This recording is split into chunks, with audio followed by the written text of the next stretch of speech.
Welcome back to Absolute Nianema, the series about everything Cinema Nights and audience. Let me start with a hypothetical.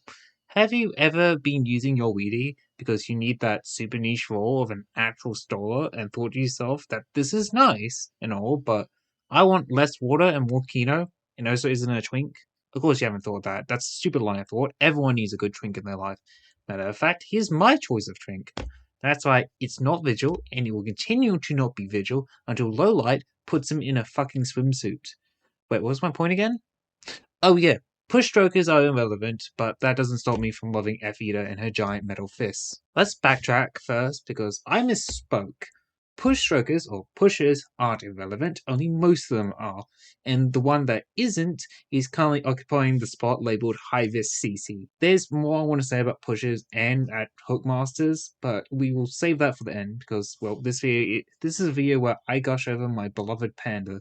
You see, FEater was my first 5-star I got from that expanded selector they give you when you start off. And if you're wondering what was the one I got from the more limited one they give you, it's this Liscom. And guess who had a bigger impact on me? But yeah, as a new player, I was very drawn to two things about FEater. The giant metal fist, because like, holy shit, that's just cool. And also a drip, because damn, fire outfit. Also, she's the embodiment of Hong Kong cinema by just being a very famous martial arts actor from London, which is good enough for me. I just want to say though, as an operator record enjoyer, why isn't FEater going more lore? It's the Skyfire situation again, where they have like something really interesting they could expand on, but then put all their eggs into a single basket for the region. Like just like how Skyfire got shoved over for Siege and Co. FEater got screwed by launch operators' level of lore, and all the focus being put into its police department, in specifically for Lungmen. But I guess you can also argue ping logistics kind of also ate up a lot of their screen time. The last time FEater got anything, well, lore relevant was this paragraph in Roberta's records. Like, please, just do something with Lungman already, even if it's just doing stuff with Lee. Because seriously, you got Lee. Please just do like a really fun detective mystery with him for fuck's sake. I'll just take anything at this point. Okay, maybe not this talent though.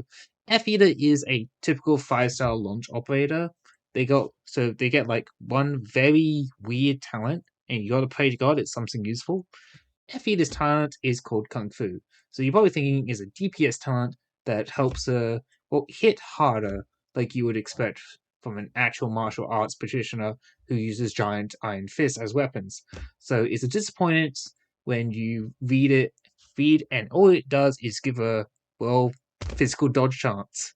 At E2, it's a mere 40% chance to dodge. And if you think the module is saving us here, well, it only adds like 12% more dodge chance, which means it's a 52% chance to dodge. Like, fuck me. If I had a nickel for every time an operator based on a famous martial arts actor was given a dodge focused talent, I would have 2 nickels, which is weird because you would think HG would be less creatively bankrupt. Like, seriously, Jackie, who's clearly just Jackie Chan's character from Police Story, also has a dodge focused talent, but it's somehow better because she actually has payoff and her skills are designed to work with that talent. FEater, who gets to be an amalgamation of all of Hong Kong cinema, just gets this nothing burger that doesn't help her at all with her job, like at all. They could have done what they did with instructors by giving them a new talent, which they actually have done before, considering Shiryuki, a 4-star, got a new talent attached to her module with Guide Ahead, while FEater got her module with the Monster Hunter collab a whole year later. They had a whole year just to plan this out.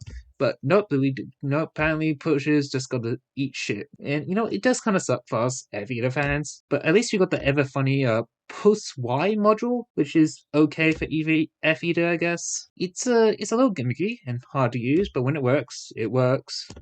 Just helps her be a better stoler sometimes, but I would rather like it if they gave her the less funny plus X module for the, half-price deployment so she could be used as an incredibly cheap 2-block. Moving to skills, her S1 Raging Iron Fist is the generic push skill all pushers have, but each one has their own spin on it. FEater's unique selling point is that she attaches a 30% slow for 5 seconds to her shove. Apart from that, It's the usual manner of affairs of the class where if you want an AFK pushing skill to work at its best, you want M3 for the shift level 2, and to be honest, this is the worst pusher skill of the 4. Unlike the other 3 pusher S1s, this does no extra damage at all. Sure, it does at least add a 1.5 modifier to her damage. The Welfare Pusher Enforcer doesn't have it either, but his talent lets him ignore defense, at least for enemies that are above a certain weight class, which is basically everything these days because Weedy. Even if FEater S1 did do extra damage, though, I would still think it would be bad because of the investment cost. Sure, it is cheaper to raise if you want a pusher, and Weedy is just the superior pusher because just like Hookmasters, you either have to build the bare minimum or you build the superior option. There is no middle ground to be sold on, unlike the other classes.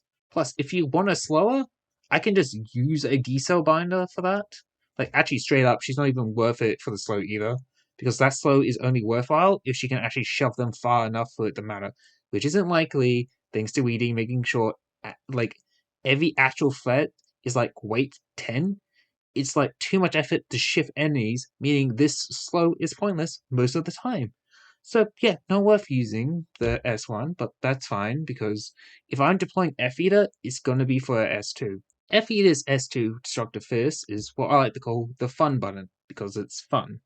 FEater propels herself forward, which is a fun image in itself, but then she will stop at the closest enemy and just fucking knocks them flat with enough force that she also pushes enemies around the enemy target as well. Like, fire as fuck skill, and it has good range. Yeah, it's linear in area coverage, but for what it is, it's better than the other options that isn't Weedy. It also has the 30% slow from S1 if you free it, but you should be M3ing it anyway because S2 M3 comes with shift level 3. It also actually has actual damage modifiers. We are going to be using my maxed out FEater with a few pods with M3 mass to go to shift level 3. Anyway, it applies like 250% of the attack, so 720, which is a base times 2.5 equals 1875 before defense count, which isn't much, but seeing it's a 15-second downtime, has shift level 3, applies 30% slow, and has AoE, I think that's susceptible damage. The slow isn't even bad here because as long as you cast it at its max range, that slow will actually be worthwhile. Plus, who cares about all that when the real pleasure is just of using the skill is watching FEater go across fucking max speed at some fuck just to deck them like it's the final 5 Kung Fu Hustle. Since we're now at the designated conclusion for this video, I want to loop back to what I said in the S1 section and expand on it.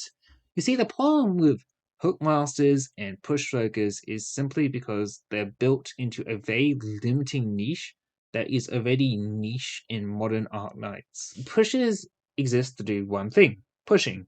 And unsurprisingly, there's nothing much you can do with that because there's not many ways to innovate on pushing, especially when your 6-star has kneecapped not only your class's role, but your neighbor's role as well.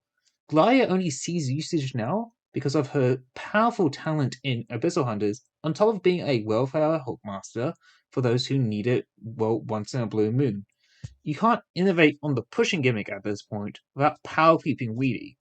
And if you somehow power creep Weedy, you manage to reopen the Pandora's box that we had to still shut because of her. Basically, the whole subclass is in a catch-22. You either innovate on the class identity, therefore making weight meaningless again, and reopen old wounds, or you don't, leaving the class to be pointless outside niche nights. And you know what?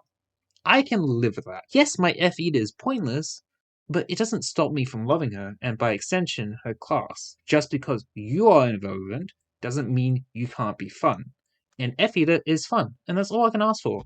In a way, that makes her relevant, at least in relation to my love and my just sheer enjoyment of her.